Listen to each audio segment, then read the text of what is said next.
Assalamualaikum warahmatullahi wabarakatuh. Perkenalkan, nama saya Nina Rizka, NIM F43223200012. Saya dari Prodi Pendidikan Guru Sekolah Dasar kelas 2A. Video ini untuk memenuhi tugas UAS mata kuliah Konsep Dasar IPA dengan dosen pengampu Bapak Yadi Heriadi. 1. Organ, hewan, dan manusia. Organ adalah kumpulan dari berbagai jaringan untuk melaksanakan fungsi tertentu. Organ pada hewan dan manusia seperti mulut, jantung, paru-paru, usus, dan lain-lain. Yang pertama, mulut. Mulut merupakan organ yang terlibat di dalam proses pencernaan dan juga berhubungan langsung dengan lingkungan luar tubuh. Salah satu fungsi utama mulut ialah sebagai tempat masuknya makanan serta udara. Yang kedua, lambung. Lambung adalah organ otot yang besarnya seperti kepalan tangan yang tertutup. Jantung berada di dada sedikit ke kiri dari tengah. Saat jantung berdetak, ia memompa darah ke seluruh tubuh. Jantung terbagi menjadi 4 bagian, yaitu serambi kanan dan kiri, serta bilik kanan dan kiri. 3. Paru-paru. Paru-paru merupakan organ vital yang dibutuhkan manusia untuk bertahan hidup. Paru-paru manusia memiliki peran penting bagi tubuh, utamanya pada proses pernapasan. Selain itu, fungsi paru-paru juga sangat penting untuk melindungi jantung hingga mencegah terjadinya infeksi. Yang keempat, usus. Merupakan organ pada sistem pencernaan. Usus terdiri atas usus halus dan usus besar. Usus halus merupakan tempat sebagian besar proses pencernaan dan penyerapan nutrisi makanan.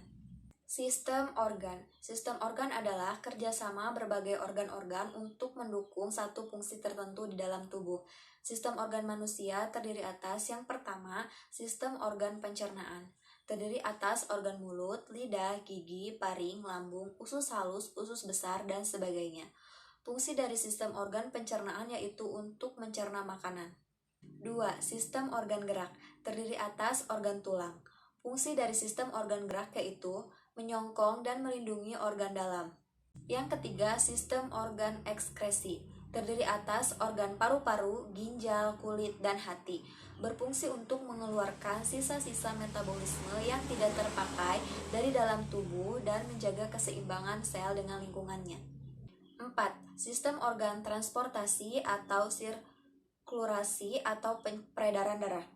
Terdiri atas organ jantung, arteri, pena, kapiler, dan sel-sel darah. Berfungsi mengangkut oksigen dari sari makanan ke seluruh tubuh. 2. Nutrisi pada tumbuhan dan hewan. Nutrisi pada hewan. 1. Unsur hara atau disebut juga dengan nutrisi tanaman. Ialah unsur-unsur atau elemen kimia yang dibutuhkan oleh tanaman untuk melangsungkan proses fisiologis agar kehidupan tanaman tersebut berlangsung dengan baik. Salah satu contoh bentuk unsur hara yang diserap tanaman adalah unsur karbon, yaitu jenis pupuk yang dapat diberikan udara, atmosfer, dan hujan.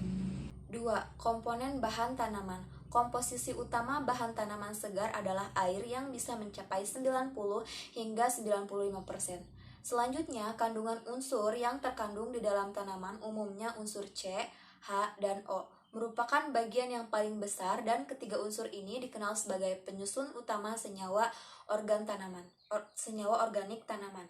3. Unsur esensial. Unsur esensial merupakan unsur hara yang mutlak diperlukan oleh tanaman agar kelangsungan hidupnya berjalan normal. Nutrisi hewan. Nutrisi hewan berfokus pada kebutuhan nutrisi makanan hewan. Ada 7 kelas utama nutrisi pada hewan. Yang pertama, karbohidrat. Kedua, lemak. Molekul karbohidrat dan lemak terdiri dari atom karbon, hidrogen, dan oksigen. 3. Serat. 4. Mineral. Mineral makanan adalah unsur kimia yang dibutuhkan oleh organisme hidup. 5. Protein. Protein adalah dasar dari banyak struktur tubuh hewan, misalnya otot, kulit, dan rambut. Juga membentuk enzim yang mengontrol relasi kimia di seluruh tubuh. 6. Vitamin, dan yang terakhir, air. Yang ketiga, respirasi dan fotosintesis. Respirasi berasal dari bahasa Latin respirare, yang secara harfiahnya berarti bernapas. Faktor-faktor yang mempengaruhi respirasi yaitu 1. Substrat respirasi, yaitu perbandingan antara CO2 yang dihasilkan dengan O2 yang digunakan. 2. Umur jaringan dan tipe jaringan. Ada jaringan muda dan jaringan dewasa.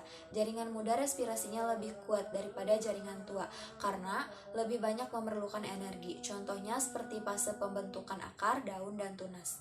Sedangkan jaringan dewasa seperti fase pembentukan bunga dan buah. Yang ketiga, suhu sampai batas-batas tertentu, 10 derajat Celcius sampai 30 derajat Celcius. Yang keempat, oksigen. Yang kelima, karbon dioksida. Apabila kandungan CO2 tinggi, maka kecepatan respirasinya menurun. Hal ini menyebabkan terhambatnya O2. Jadi harus seimbang antara CO2 dan O2. 6. Luka dan rangsangan mekanik. 7.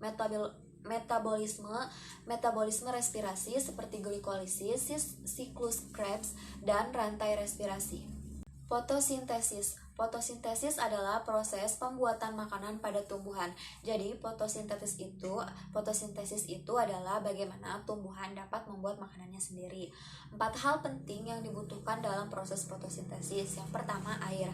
Air yang diperoleh tumbuhan berasal dari dalam tanah. Jadi tugasnya akar dari tumbuhan itu menyerap air dari dalam tanah. Setelah diserap oleh akar, maka batang tumbuhan bertugas untuk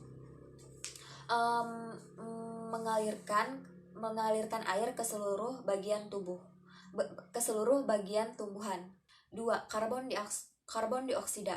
Tumbuhan juga mempunyai alat pernapasan yang disebut stomata.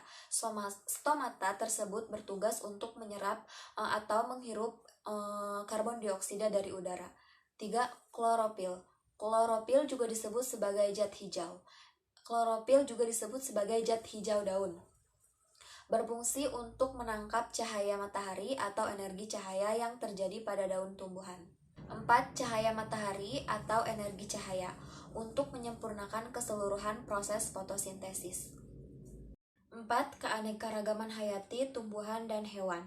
Keanekaragaman hayati adalah beragam bentuk kehidupan di bumi, baik tumbuhan, hewan, dan mikroorganisme, genetika yang dikandungnya maupun ekosistem. Keanekaragaman hayati berperan sebagai indikator dari sistem ekologi dan sarana untuk mengetahui adanya perubahan spesies. Tingkatan keanekaragaman hayati diantaranya 1. Keanekaragaman hayati tingkat gen. Keanekaragaman hayati tingkat gen merupakan variasi genetik dalam satu spesies, baik di antara populasi terpisah secara geografis maupun di antara individu dalam satu populasi. Contoh keanekaragaman hayati tingkat gen pada tumbuhan: padi dengan varietas padi rojo lele, padi ciherang, padi ciliwung, dan lain-lain. Contoh keanekaragaman hayati tingkat gen pada hewan: kucing dengan ras kucing Anggora, kucing Persia, dan lain-lain. 2. Keanekaragaman hayati tingkat ekosistem. Keanekaragaman hayati tingkat ekosistem adalah keanekaragaman habitat, komunitas biotik, dan proses ekologi biosfer, daratan atau lautan.